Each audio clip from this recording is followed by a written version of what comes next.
but that will form part of the consideration of the expert panel, and the expert panel, I would expect, would look at the structure and to make some analysis about what could occur in the future.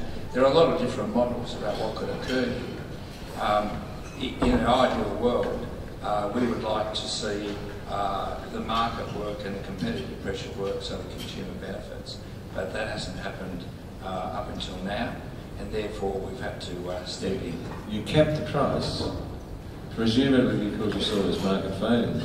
Well, no, then I just think that a lot of people sit there and say, well, it's just delaying the evil day when we've got to recover that cost. What we proposed during the election was we actually said that we would cap the price at 5%. That was really to deal with the cost of living issue that we perceived, and that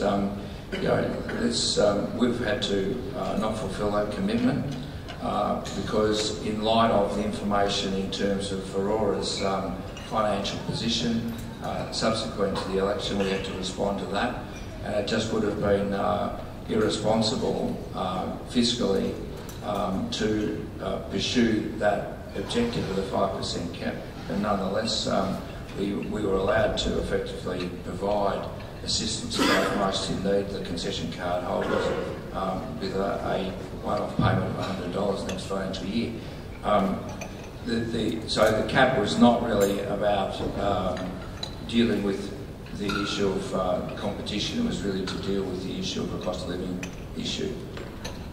Thanks. My final question was about infrastructure, and I think as far as the business community is concerned, they welcome that aspect of the budget with such a large increase, some of the Commonwealth funding. But the issue I think that would concern business is to make sure that we get our biggest bang for buck possible out of the spending. And you know Tasmania's history in this regard.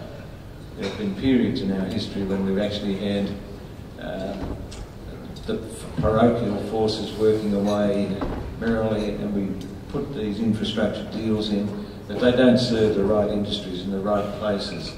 Now, what I think is missing is an economic development strategy, which, if it's in place, will determine probably more accurately than anything else where the money should be invested in infrastructure. Now, where is that economic plan? Is it on the way?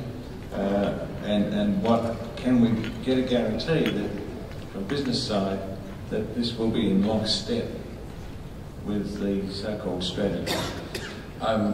Yes, there is an economic development strategy, and Lara Giddings has got responsibility for that as Minister for Economic Development, and there will be, that comes to a position where a final announcement later on or early next year, but there will be stages in that process in any event as we develop it, and the innovation strategy is part of that as well.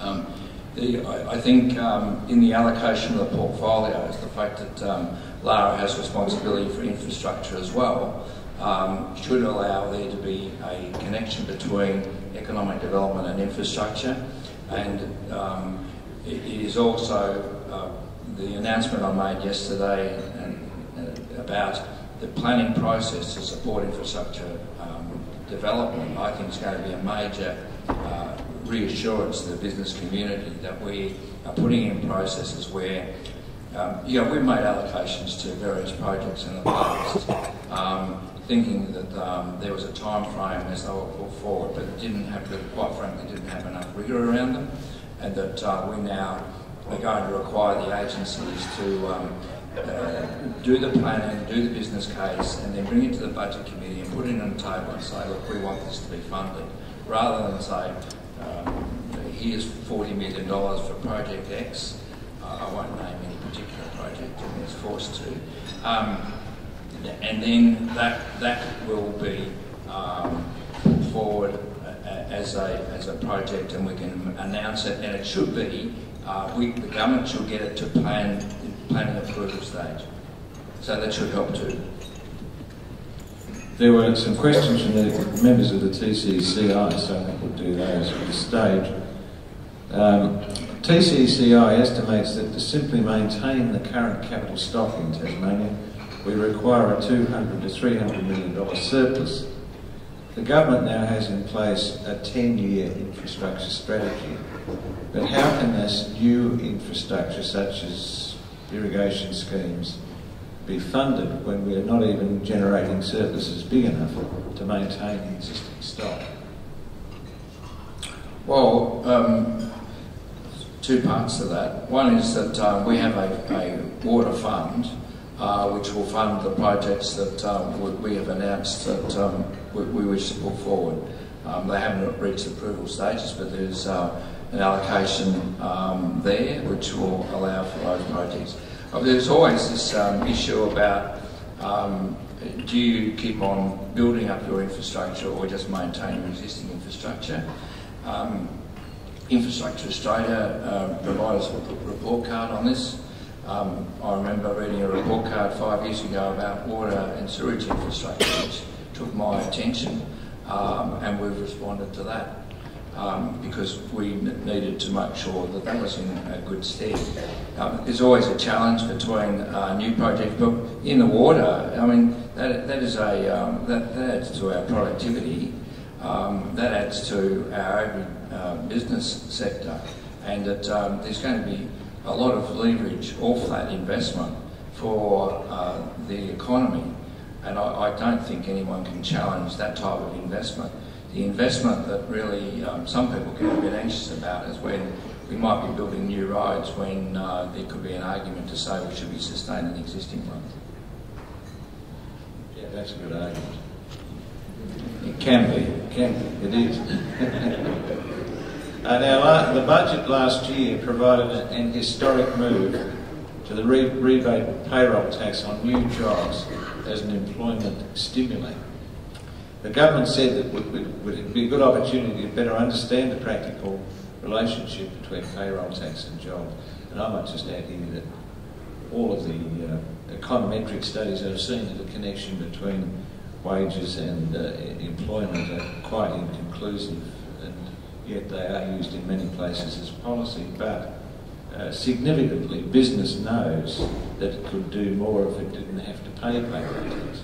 So the question is, why has this measure not continued in this budget, and can you report on the results of the scheme? Look, the measure was put in part because I wanted to test out the connection between payroll tax and employment, and it was a novel way about going about seeing if it would work. And then my understanding is I think 360 new positions were created. It was a response to the global financial crisis to encourage people to keep on employing people. I think it might serve as a model for the future, and that I could see that it may become a permanent feature. But the challenge here is that we have got this tax review panel hopefully in place with the support of the Liberals and the Greens. And the Greens are going to be part of it, I know, and I hope the Liberals will too. And that will be one of the considerations, and perhaps it'll be reinvigorated. But 360 jobs, I think it's done its job in terms of what it was trying to achieve, and that I'm not against the idea of continuing that principle into the future. Thanks.